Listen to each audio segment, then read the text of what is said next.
I'm so delighted to join this great and wonderful webinar as we share the important aspects of youth engagement in agricultural extension and advisory services and agripreneurship. I'm Deus Nuwagaba, working with NUCAFE, the National Union of Coffee Agribusinesses and Farm Enterprises, which is a national membership association which is owned and operated by the coffee farmers in Uganda, currently bringing together over 200 member associations and cooperatives together, all individually into 1.5 individual smallholder farmers using the farmer ownership model with a big vision of seeing that the farmers can profitably own their coffee along the coffee value chain for sustainable livelihoods, consumer satisfaction, and societal transformation.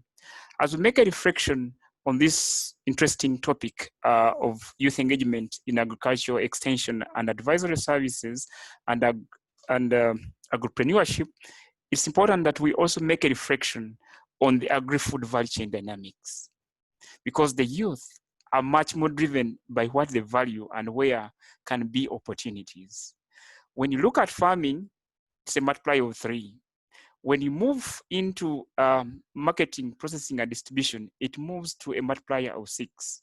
And so it goes up into the consumption. This has a lot to do, especially in making a reflection on what and where the youth can actually play a role in agricultural extension and advisory services, but also finding their living in agripreneurship.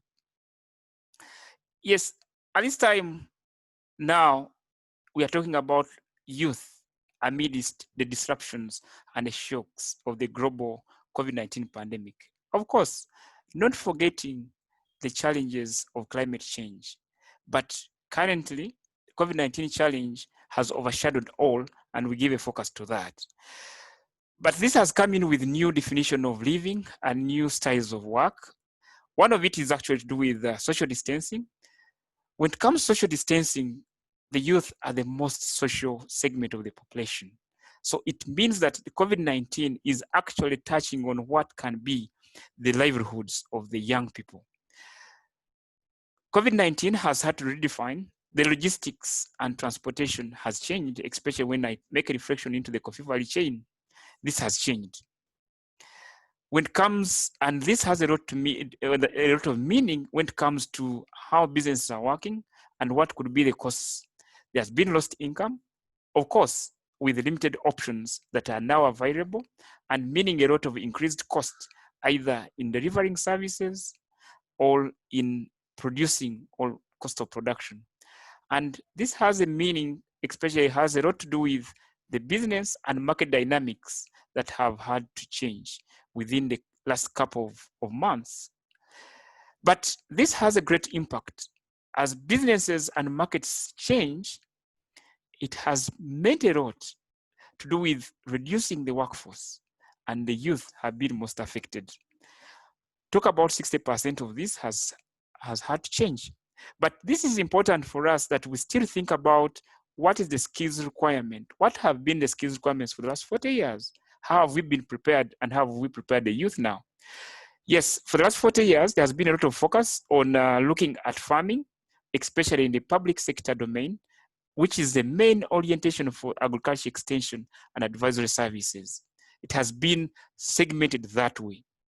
And I think with now limited or less interaction with the next levels of the value chain, with the COVID-19 pandemic, especially as we talk about the youth involvement in agriculture extension and advisory services and them finding livelihood in agripreneurship, private sector is a very important segment and a very big player, which has to really see that we can have the skills or reorientation and requirements to bridge the processing or value addition, packaging, distribution between farming and consumption.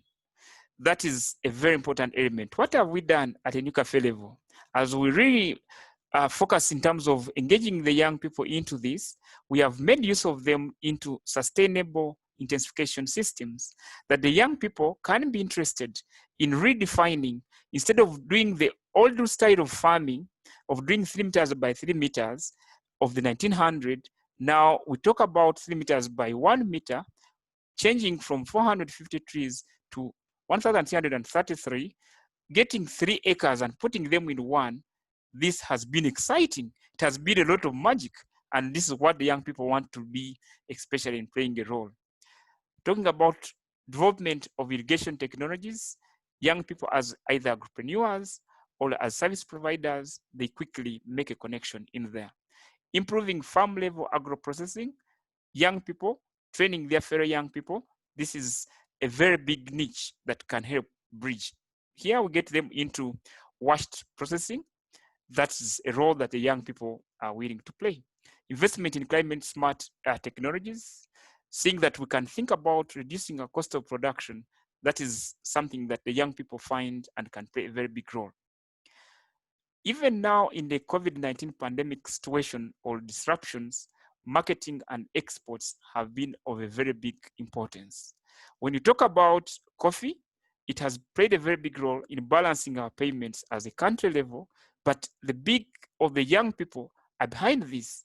As they meet the standard operating procedures of having masks on, they're able to continue playing a service. And this kind of knowledge has to bridge and play a very big role. Increasing women employment in the coffee value chain, this is something that actually we have to tap into. They can play a role in marketing, they can play a role in agriculture extension and advisory services. This is a very important aspect that we find. But what does this mean in terms of opportunities going forward? What we see is that the new opportunities for the youth are actually, there is a booming African agribusiness. That by 2030, we are talking about a $1 trillion business into agribusiness. And all this has a role that the young people can tap into. But we need to redefine this and see that we can digitalize to create entrepreneurs, enterprises, jobs along the value chain. Think about, turning farms into farm families, all family businesses. How many youth can be employed in this? This is a very, very important aspect that we can really make value chains connect to create opportunities for the young people. Agribusiness incubation and skills development, this is another area that we can see a creation of agripreneurs that can easily connect, can easily create more consumers domestically, but communicating easily with the farming segment into the value chain.